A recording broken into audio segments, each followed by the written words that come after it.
This is Dominique Wilkins. Hey, this is Shawn Kemp. This is Gary Payton. Hey, this is Pau Gasol. NBA fans, what's up? This is Vince Carter here. Hey, what's up? This is Matt Barnes. If you're an old school NBA fan like I am, make sure you check out the Basketball Time Machine with my man Shawn David. Hey guys, what's good? Welcome back to the Basketball Time Machine. My name is Shawn David. Welcome back to your weekly dose of old school NBA basketball. Now, the Rainman, Shawn Kemp. Of course, I covered him multiple times, but I found some new clips. So NBA legends talking about one of my favorite players of all time, man. I miss this dude. One of the most powerful dunkers of all time. One of the most amazing power forwards. So let's have a look at this video. But before we start, one favor. If you like the content, leave a like, subscribe to the channel, and I would say, let's go.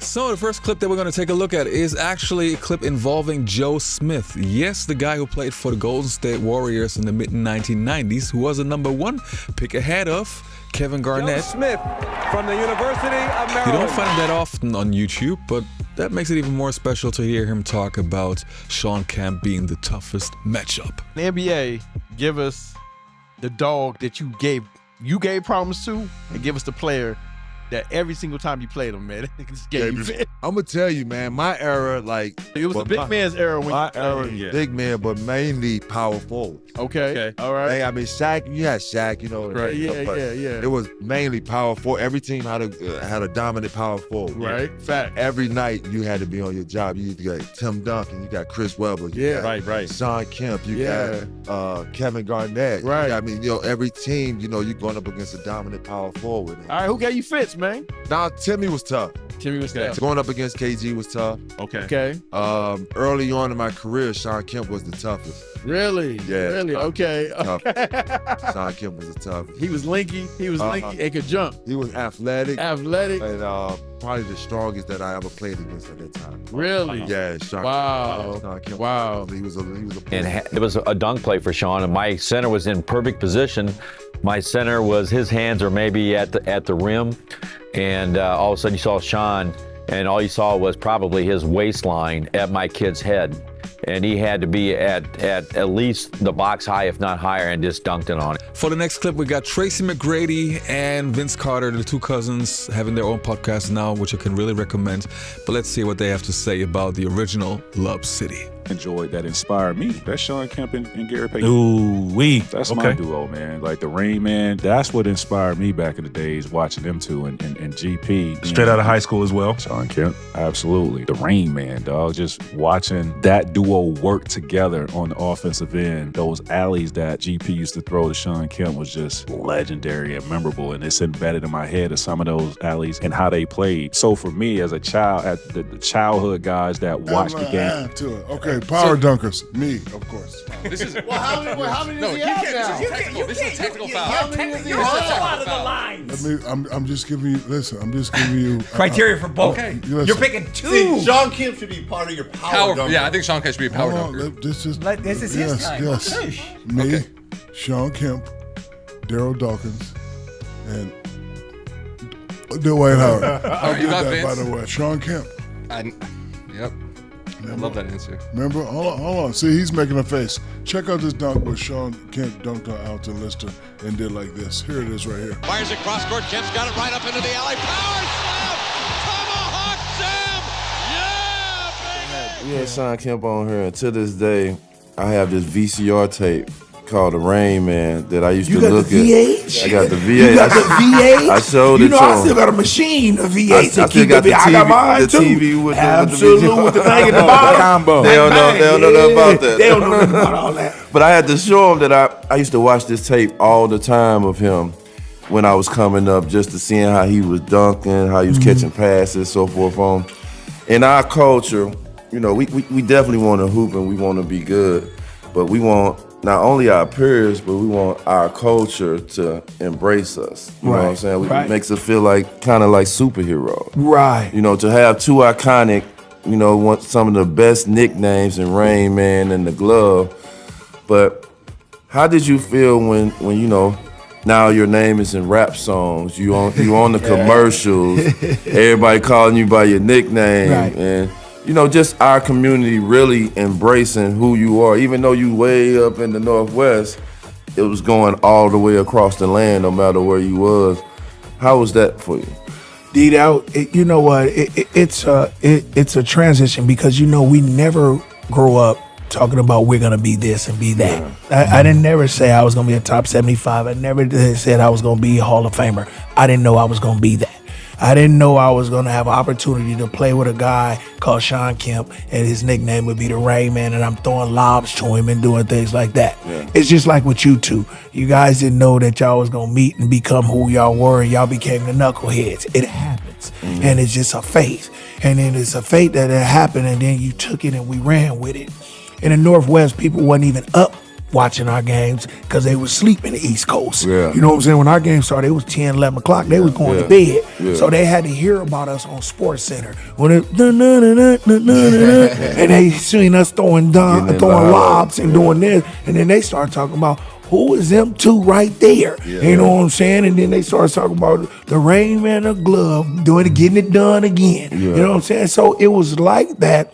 And it was good for us to get that little team and that duel, because then it started happening. It's like, here go a duel that you haven't seen. You're only hearing about Scottie Pippen. You're only hearing about Jordan and Scottie. And you was only hearing about John Stockton and Karl Malone. Yeah. Then all of a sudden you start hearing about us two, and then we start making it happen, and then it blew up. Yeah. And that's what it was. We just had a thing for each other to be friends, and then all of a sudden we had people who come and say, man, I'm gonna start naming you the glove. This is why we name you the glove, and we're gonna name you the Rainman because you raining with dunks. I think I could beat Shawn Kemp in a dunk contest. Shawn Kemp was a game dunker. He'd do anything in a game. And he was freaky in dunk contests, but he was a game dunker than me. Okay. And I don't know why dunk contest me and him had, he seemed nervous. I'm like, why is Shawn Kemp nervous? He can do whatever he want to do. But he was lightweight nervous. I don't know if it was the pressure because he had lost the year before or the year before. I don't really know. But he seemed a little nervous. But anyway, going into that, I was like, I'm gonna win the dunk contest. But I knew Shawn Kemp was dangerous. And Harold Miner too, but I was confident because he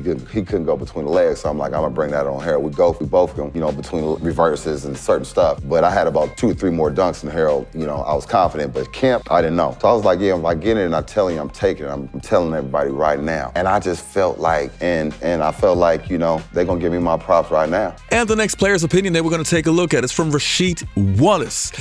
He loves the Rainman. I mean, he was always a power forward guy. He loves a lot of his peers, but he has a lot of love for the Rainman. Let's take a look. Next question from AD911 says, do both of you have a good Shawn Kemp story?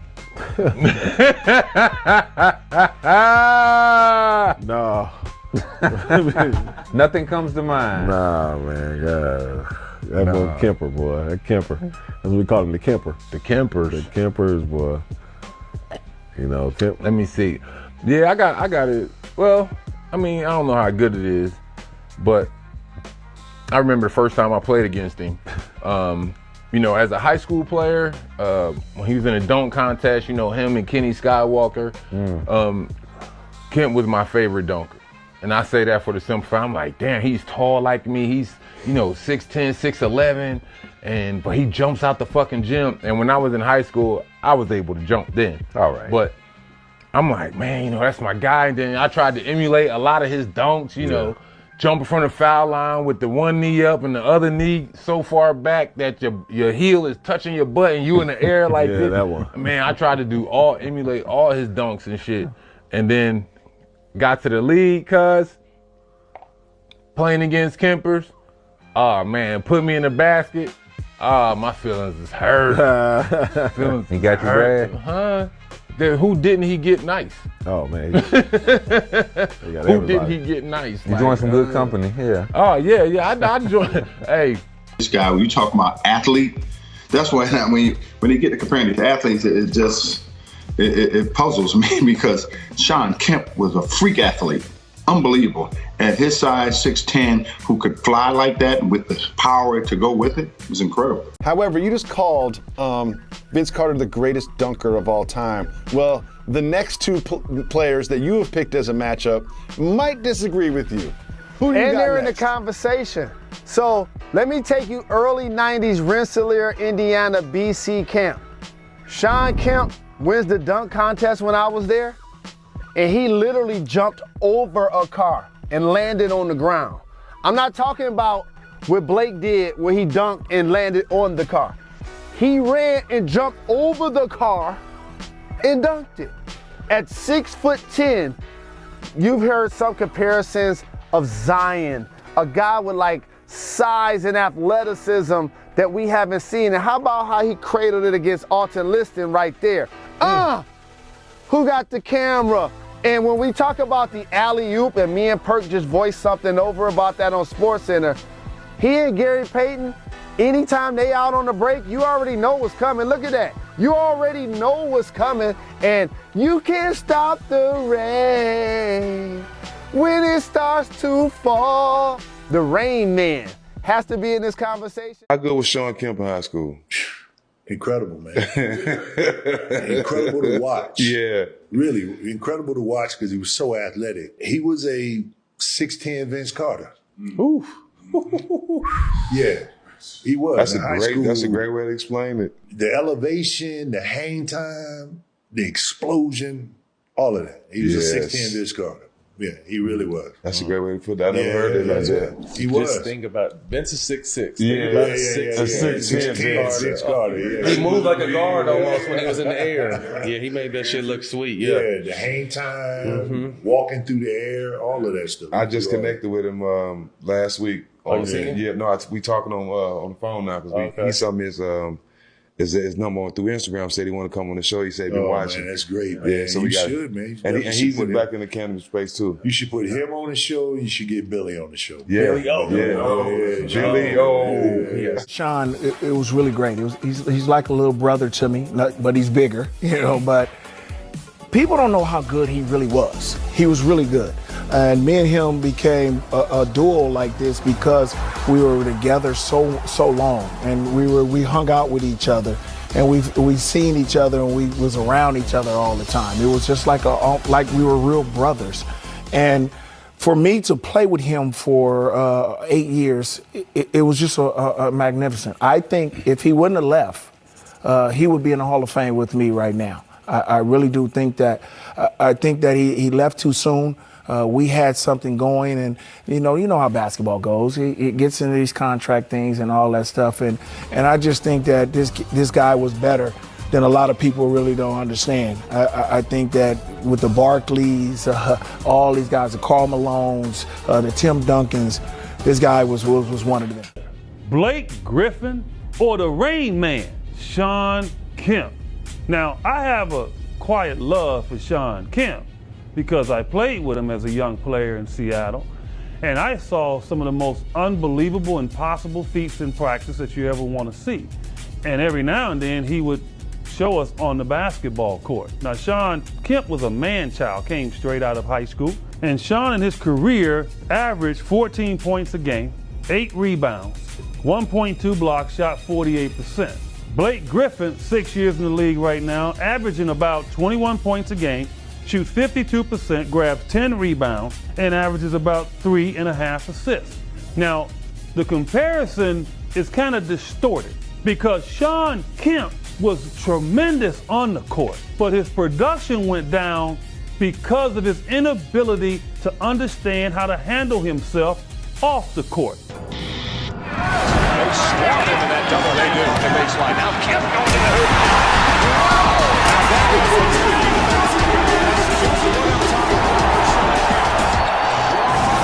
Wow! So that's the name of that we didn't mention in the first segment that we mentioned here in the what if category. And you look at the career of Shawn Kemp. Original Lob City. Yeah. Gary Payton and Shawn Kemp, greatest, I may let them say they was the originators of that. Some of the greatest in-game dunks. It was a what? It's not really a what if. He really was he had it, and we saw it. But do you think you saw all that you could have seen of that career? I don't think we've seen anyone dunk with that type of force, animosity. Just like. Oh! Just like, it was just like It was personal against the rim. As Steve said, today the way he dunks, it would be a 5-game suspension. just the way he dunked. And the point when we bring these guys up, it's not always because of an injury or something catastrophic that happens that cuts it short. Circling back to Kemp, it was like he had all of this going on, and then suddenly got hungry. He's twice the man he used to be. He got hungry. And he's not in a point in his career where it was over. He still had years left. What was your take on where he went from this to this, and the numbers then begin to dwindle? Well, we saw them in the 96 finals, and watching Rodman and Kemp go at it was incredible. But I think that was when Shawn was at the height of his powers. And then I played with Shawn a few years later in Portland, about 2001. And I think it was just the lockout. A lot of guys need the game and need the structure of practicing and workouts. And the lockout happened, and he came back probably 50 pounds overweight. And I don't think he was ever able to recover from that. But he doesn't seem like, if you look at guys' bodies, you go, well, he's a guy I never have to worry about working out. Yeah. He's a guy I got to watch him. But Shawn Kemp, and the way he was built and the way he looked, you would say that would never be an issue for him, weight. And that was so surprising that weight was an issue for him. And, unfortunately, we realized I think some of those other demons off the court affected him to gain the weight. Right. But it just showed, even when he was heavy, 50 pounds overweight, he was like, I'm still a great jump shooter. That's the difference when people say, Blake Griffin. I said, well, you've never really seen Shawn Kemp, because the one thing you could not do against him is back off him. Because his 15-foot jump shot was just as good as his dunk. To your point, Ken, he was rolling in Cleveland, even with the weight. With the weight. And he made the All-Star team. So we saw him. Right. I think we saw him. But this is a what-if moment, Ernie, that you're talking about, where it could be one of those scenarios where it's too much too soon. Shawn Kemp was 20 years old when he came into the league, was playing for the Sonics. The team was starting to build itself up with Gary Payton as the point guard, and then all of a sudden they sort of struck lightning in a bottle with George Karl being the coach, their style of play where they were trapping, and then they had a bunch of veteran guys like Detlef Schrempf and Hershey Hawkins and Dale Ellis and all these guys around them. But Shawn Kemp and Gary were the face of the franchise, and all of these things came so fast for a guy out of nowhere to come into the league, be that young, and all those things happen, that maybe it wasn't altogether there off the floor. So we did get a glimpse of that, but maybe it's a what-if, too much too soon scenario that has played out in professional sports for decades. And the next clip is a pretty recent one, and actually one of the nicest scenes of NBA basketball that I've seen in the last couple of years, where Dirk Nowitzki was surprised by his former idols, or not former, but his idols, and of course Shawn Kemp was missing, and Dirk Nowitzki used that opportunity to give some warm words to his idols. Another guy I love to watch, Shawn Kemp. Just his athleticism, he was probably one of the best in-game dunkers that we've seen in our league. Just super athletic and crazy finishes around the rim. So I love watching him play as well. 27th anniversary of Shawn Kemp. No. I'm so sorry. No. I'm so sorry. Woo! Sorry, Mr. Now, Lister. see, this is who I compare Zion to. Okay. Shawn Kemp. Wow. If you ever wondered why Kemp pointed at Lister post-dunk, it was because in Game 2 of Warriors Sonics, Lister pushed Kemp on a dunk attempt, resulting in, let's just call it a brouhaha between both players. So you kind of got to like the pettiness here, right? So, our great producer, Steve, brought this to me today. I'm like, why do I not remember this? I looked at the date.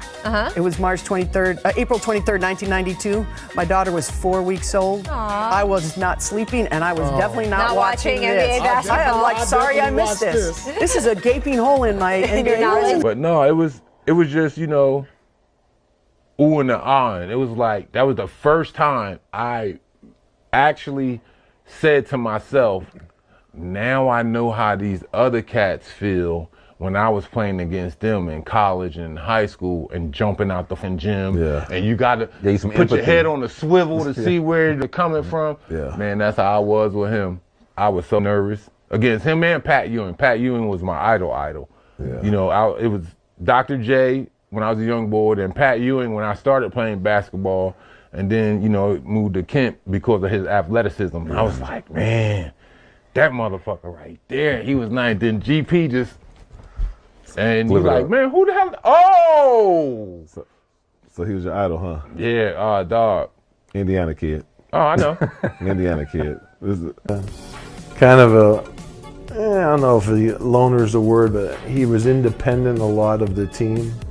And he kind of had his own way of doing things. Sometimes it battled the coach, being late. He's a late guy, which drives coaches crazy. But fortunately, I never let that stop me from playing him. Fortunately, I had good assistant coaches. Make sure you know, whatever you do, make sure he plays. People don't know how freaking good Shawn Kemp was, man. I remember him in high school. We the same class in high school. I wish y'all could have seen this dude in high school. You know, because Alonzo Mourning was considered the #1 player in the country that year. And Shawn, it would be me, Shawn, Allen Houston, we were all hanging out. And Shawn one day says, I can't stand that motherfucker. We're like, what are you talking about? He ain't better than me. And this was the first time I ever seen someone like got so fucking motivated because of like, he went out the next game. Who did he say that to? He was talking about Alonzo. This dude come down one time, Shawn Kemp. I never seen somebody this big, Howlin' Rock. Takes off from the free throw line, dunks on Zoe, and be like, that's why I'm the best motherfucking player in the country. And I was like, oh shit. I was like, okay, all right. The highest jumping individual you've ever played with? Ever. What was Shawn Kemp? If we had to guesstimate his vertical, what would you think his vertical would be? Oh, this some real shit, y'all. This ain't no sauce. This is real shit. You know what? A 60? KG probably up there, man. You know who I say, me and you played with him in the Olympics? Vince Carter. See, I think them the two dudes that we already played with, they probably up in that era of where they can go get it like that, and they'll just do some stupid stuff. Them was one of the two best dudes I ever played and jumped high. And when we was on that video, when he went up and dunked on that dude, when me and you was sitting right there and we looking at that boy went up and up like Superman. An all-star here for 3 years. On your rookie contract, you were an all-star. On my rookie's contract, I was an all-star 3 times. The way I left Milwaukee was through a trade, which led to a deal being struck where I was traded to the Seattle Supersonics for Shawn Kemp. I'll be perfectly honest with you, man. Like, I was a big fan of the Rainman in the glove, man. When I got traded to the Sonics, man, I'm like, wait a minute, man, no more Rainman.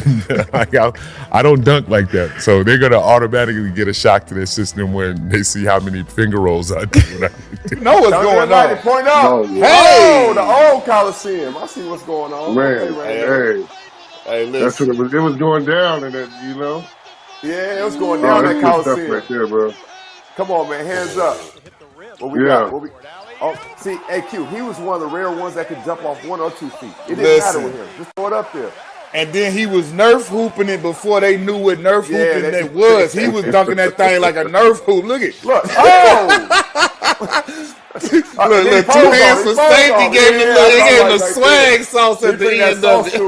He bring that sauce to it. Oh, my wait, watch your head, Rick Fox. Oh, Left goodness. hand. Oh, Look, that's the Nerf hoop. That's the Nerf hoop action. Look. Hey, do you know how Oh, you can man, just throw it? look Look at at us. us. Look. Hey!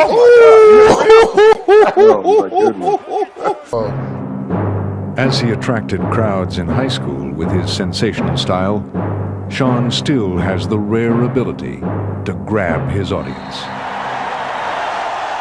You know, he's a highlight film. If you really sit there and watch him long enough, he's going to do something spectacular every game. On the break, here comes Kemp. Oh, it floats high into the air. Here comes the runaway slam jam, a thundering jam. How about that for a solo? Gets back to Kemp. Look at that jam. The excitement that he brings is something extraordinary, I think, because you could sense it early on in his career at the Garden when he dribbles and just busts right into the lane, double pumps back to the basket, and whack! Oh my gosh! Holy smoke! Here's Kemp again. What a move! With his rookie year, we was at home in Seattle, and he jumped from one side of the lane, and he cocked it and brought it all the way back to the other side of the lane. Oh, what a thundering reverse baby cradle right-handed jam! And we were all on the bench like, damn, did you see that? Kemp's got it on the break, sets up, goes airborne, and mashes it home with a right-handed tomahawk. Kemp will take it in full stride. Kemp with 2 hands. You know, it's funny. I'm just his idol. Okay.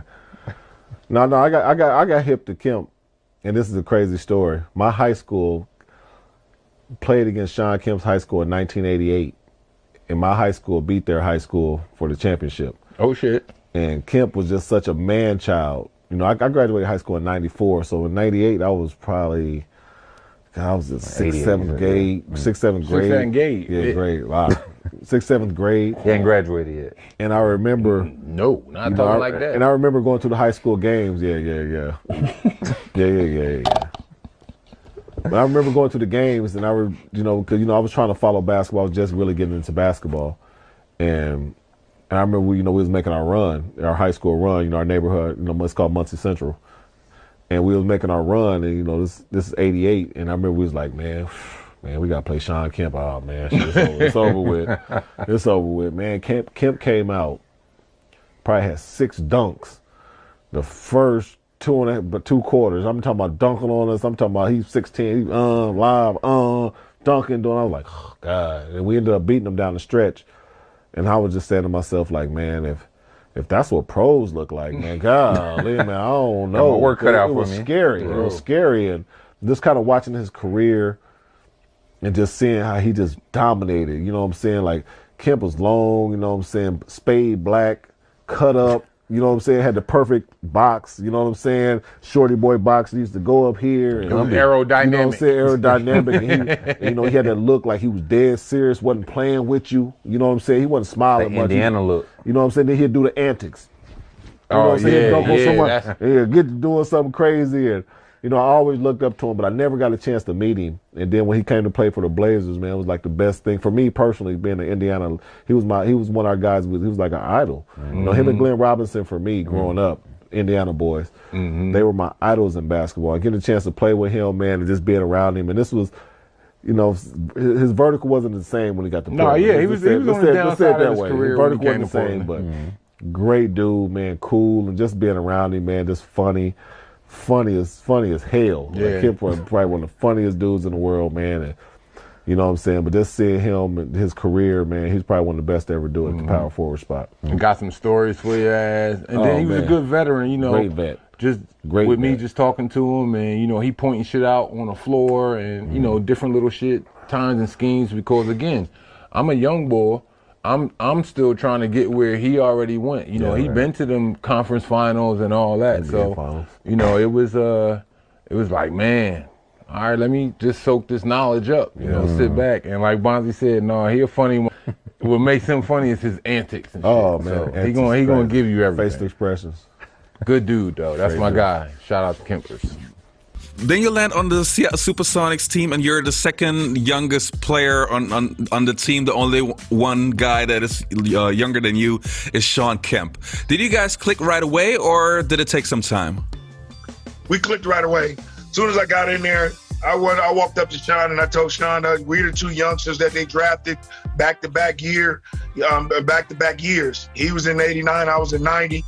They was investing in us, and I told him, me and him has to get on the same page and do the things. It took us 2 years to get to where we wanted to get to, and the style of basketball that we wanted to play. So that was the thing that we just had to work at. And once we got George Karl, our coach, that became our centerpiece to become who we were, the Rainman and the Glove.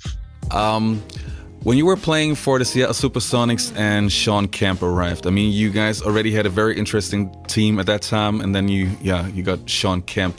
What was your first thought when you saw Shawn talent-wise? I didn't know what to think. You could see that he had some talent. But I didn't know he was going to develop the way he did, as quick as he did. I only had the opportunity to play with Shawn for 1 year, but I was able to follow his career. I ended up getting traded. I left and went to Milwaukee. But it would have been fun to run up and down the court with Shawn. You're playing with guys like Gary Payton, Shawn Kemp. It's going to be easy to play the game as well as a shooter because so much attention is focused on Gary pushing the ball down the floor and Shawn getting wide open dunks. So coaches will have their team sprint back to the baseline, which will allow shooters to get wide open. So it'll be interesting playing with Shawn. This guy is like a hurricane. I mean, you can see him coming a mile away. You can see a storm building on the horizon. You feel his breeze before he gets there, and when he gets here, he rains down on you. I mean, it is as simple as that. He went airborne, defying gravity, laid it down with two hands, baby. What a play! The Rainman has struck.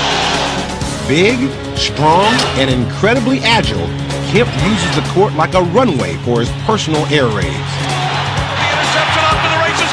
Get on the magic carpet and ride it home. I consider myself an entertainer, and yeah, I do things for the crowd. I'll make a spectacular play if it's possible, if it's something I can do through the course of the game. Temple run across midcourt, dribbles by Johnson to the gut. A thundering overhead slam. What a play! Holy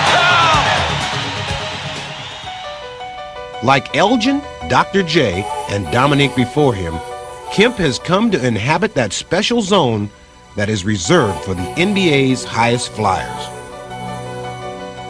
You really can't put it into words, but what you can do is just say that little time that you're in there and you're having that little excitement. You hear nothing. You hear no fans in the background. There's no officials in a way. I tell you, it's the best feeling because it's the silence. Raging right-handed tomahawk jab from the Rainman. Oh my God! So many Sonic jerseys, Jeff. It's really wild to see. And look what he's wearing as he comes out. That is cool. Walking out, hearing the crowd, wearing the Kemp jersey here. Oh man, it's this. When I woke up from my pregame nap, I was just nervous. You know, I never felt that way coming into a game, especially a preseason game. But just knowing this whole thing was kind of set up for that moment, I guess. It was just crazy feeling to come out and feel that much love from the fan base, and to honor one of the past legends of the game and also a Sonic legend was pretty. So, but now turning to the future, since Kemp, I have three names I can think of, but I want to hear you first. Who in today's game kind of reminds you of Kemp? Oh man. Well, I'm not a big fan of big guys, post-up big guys, because it's such a low-efficient game. So it's going to be a guy that can score points out facing the basket out front. You're going to have to help me. Throw some names at me, and I'll say yes or no. So the first one, he doesn't play anymore, but in his prime, I think offensively, defensively, Kemp was a much better defender. But Amari Stoudemire offensively reminded me a lot of Kemp. That's a good one. Yes. Not as big as Shawn, but was very effective outside and inside. It was a hell of a runner. He had the vacuum hands too. A guy named Steve Nash was pretty good with him too. Yes, Steve Nash. He's also just a sidebar. Steve Nash is also part of the series I'm working on. He was the first part of the series. This is a 10-part series, 10 different players. But I digress on that. So the second one I had, Ivan actually gave me this idea, and I feel like Kemp, not as good of a passer, but I mean, Giannis is pretty similar to Shawn Kemp. What did you say? When I first saw Giannis, he reminded me athletically and explosiveness and length. But he weighed 195 pounds, so that was. Shawn weighed 260, but now Giannis definitely. And Shawn struggled making his jumper early in his career, kind of like Giannis did. And yeah, I like that comparison because, Giannis went on to go to the NBA Finals and win one. And Shawn got there once. We should have gotten there at least one other time if we didn't choke away some opportunities. Yeah, I like that one better than him. Yeah. Today's Giannis, not, Giannis when he was younger was explosive and skinny, but not powerful. Now he's powerful, and he's probably my favorite player right now in the game. 6-time NBA All-Star. I'm a 90s basketball guy. I think it's one of the greatest eras of sports ever. Right. You were surprised and ran into Rodman today in the office. You guys had a hell of a rivalry, you know, playing in the 90s and in the finals in 96. When's the last time you saw Rodman, and what'd you guys chop it up about today? Well, I see Dennis sometimes. It shows some of his family lives in Seattle, so we still stay in contact and joke with each other a lot. Some of his kids are out there, so we joke about that stuff a lot. You know, it's just it's always good to come to Houston and be here. Great to see you. But I think me and Dennis mostly just talk about just having a good time, man, having fun, putting smiles on each other's faces.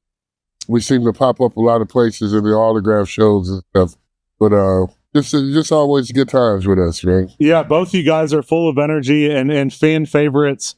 What was it like battling against him in 1996 finals, Sonics versus Bulls? I mean, that was one of the greatest eras of basketball, in my opinion. Yeah, no, absolutely. I mean, to take you back, well, I've been knowing Dennis for a long time. Back even when he was playing for the Pistons, when he won 3 rings, his first 3 rings, I got a chance to meet him back then. He's been a great guy back then, but to play against him, man, he's simply one of the best. And when I mean that, he is. We played against him in 96 in the championship with Jordan. I thought that Michael Jordan was the MVP, but Dennis Rodman should have been the MVP, I thought, because he played the best on our team. He's the one that really hurt us as a team-wise. We had no control for Dennis Rodman. Yeah, yes, sir. So 1989, you're drafted out of high school. Right. I think before you, Moses Malone, right? Yeah, it was only one other player that came out before me, which was Moses Malone. He was actually the first player to play in the NBA, but he actually played a little bit in the ABA before he got to the NBA. I'm actually the first player to go just from high school to the actual pros. That's actually, it's pretty unbelievable. It's unheard of. And you came in the game and you started dominating right away. Right. I was actually watching the highlights of you yesterday, and you literally dunked on and embarrassed everyone. Right. I mean, you could jump out of the gym. No, absolutely. You're absolutely right. And that was kind of my intent. My intent was like just to take this challenge on, and you don't know anybody when you're coming in that young, so you just want to like challenge every single person, and that's kind of what I did then. Yeah, you did do that. I mean, and there were some clips that were like, you should have seen Shawn Kemp in high school. Right. I mean, this dude was smashing on everybody. It transitioned to the league. You took the statement of posterizing people to a whole nother level. You would come down on a fast break, and at any time, at anywhere, GP's throwing the ball up to you, and you're just smashing it down, embarrassing anyone in the way. Absolutely. And I think, we've done that generally for us to have success, but also for the fans to have a lot of fun with the game. And that's what it's about. I think you go out there, you play this game, but you also want people to be attracted to the game and put smiles on their faces. So you want to play this game with a certain style, and you want to be attracting to the fans when they'll come back and see more. Yeah, you definitely knew how to bring the energy and get the fans involved in it. Those first 8 or 9 years that I had was pretty good, pretty solid. Pretty solid. And also, I will tell you this, man, I'm a 6-time All-Star, so that's, those 6 games that I started, you know who I had to beat out. That was Charles, and that's Karl Malone. That's every year. Yeah. So that's pretty consistent basketball. Right. I will say this, though, me going through some problems and stuff that I went through in my career also hurts you at the end. But I think when you look at the good side of it and you compare the numbers and stuff, I'm right there with some of the best ones. Absolutely. Would you mind opening up and sharing and talking about them problems? We don't have to if you don't want to. But well, I'm not afraid to talk about it. I mean, obviously, I think anytime that your body shape goes from this to that, or you gain weight, or you have some drug problems, and anything like that is always going to be highlighted. You know what I'm saying? So I understand you have those marks against you, but the dominance, I think, of what I played with through those early years of my career, I think it should definitely be highlighted, without a doubt. I came from 2 parents that were functioning drug addicts. I grew up in it, seen it, dad sold it. Were there times where you were out there at your best making all-star appearances and being great leading your team when you were on drugs? No, not necessarily on drugs. I believe when my drug issues probably came, man, it was more when things started to go sideways when I was having some problems with the organization. So I think, as far as I was concerned, when you put so much into the game of basketball, when you say that you're going to become the best, when you say that you're going to become dominant, it takes a lot of time, man. A lot of effort. Right. And I don't think what people realize, I don't even try to make them realize this, but I will just say this. At the time of playing basketball in the 90s was a very physical sport, man. Right. It wasn't a weak man sport. Only the strong survived. Right. And that's you want to compete at those best levels. So I don't think drugs really came into factor to me until probably when I started to lose. When you start to lose, your life changed. Yeah. So the one thing and I tell you guys, it's the one thing that I kind of regret about back then is that I'll say this is that playing with Gary Payton, we had this great friendship, this great camaraderie where we won so many games, winning 50, 60 games a year. Sometimes when you start to look at things as far as it's financial, sometimes you put that ahead of what you have chemistry-wise. I tell Gary this all the time, if I could go back and change a few things, both of us would probably work on being with each other, playing with each other a little bit longer than what we did. You guys set the bar. What's the story? So I did voiceovers for this show called Real Stories of Basketball, and it was when they brought old boy in that averaged like 4 points and 2 rebounds in. McIlvain, yeah. McIlvain. So I did the voiceover for that. See, you talked on it and everything. So I did the voiceover for that, and obviously I was younger when that happened, so I didn't really. I was like, damn, why would he leave? But I read how they came in for years. Don't know, like they came in and gave Jim McIlvain, someone who didn't play, didn't do anything, a bunch of money. Right. This dude led the team in rebounds, scoring. To the playoffs, and he was making more than Shawn. So that's you at the time, right? So that and maybe some more things, but like I said, that's kind of what I got from. But I think to me, it wasn't necessarily about the money. It's more about the respect. Right? Come on, man. Come on, man. And it takes great effort. Absolutely. To compete with the best every day, every night, and when you do that consistently for year after year after year, you need to be rewarded for that. Yeah, man, absolutely. I think. And I'm just telling you this, when I look at it now, I look at it back and I'll probably, as a young man, you're going through that, you probably take it personally. Yeah. In life and in business, one of the things that you don't do is take things personally. Yeah. Once you take it personally, it's going to affect not only who you are, but also what you do. And I say, with all due respect, it's hard not to. And in no way do I want people to make it think like you were mad about someone else getting money. That wasn't what I got from it. What it was the respect factor. What you had accomplished with that team, you deserved more than what you were. Well, I think that's what you do when you're a player. Come on, man. You're working for that. That's what those steps. Those are the things that you're working for. And man, I was one of those guys who kind of went in there and was just like, hey, what do I need to do to become, the best? What do I need to do to become one of the highest paid? And I can remember the conversation. The general manager came to me, and he was like, well, if you want to be one of the highest paid, then all you gotta do is go out there and outplay Michael Jordan. To me personally, not only being a huge Shawn Kemp fan, having spoken to the guy, love the guy, it's very unfortunate and to me also disrespectful not to have this guy in the Hall of Fame. The thing is, too many people only focus on the dunks, and he was a good rebounder, good shot blocker, good defender. He was a great player. Just because of his off-the-court demons, people don't give him the credit that he deserves. I hate that. And with all the players that we have seen in the Hall of Fame, how can you not have a player that was one of the best players in a great era in the 90s, being one of the best players like for 6 to 7 years? I mean, come on, we have some other players who were not even close to Shawn Kemp's skill level. Anyway, you guys, let me know in the comments below, how much love do you have for the Rainman? Post it underneath the comments, leave a like, subscribe to the channel, and hopefully I'll see you next time on the Basketball Time Machine.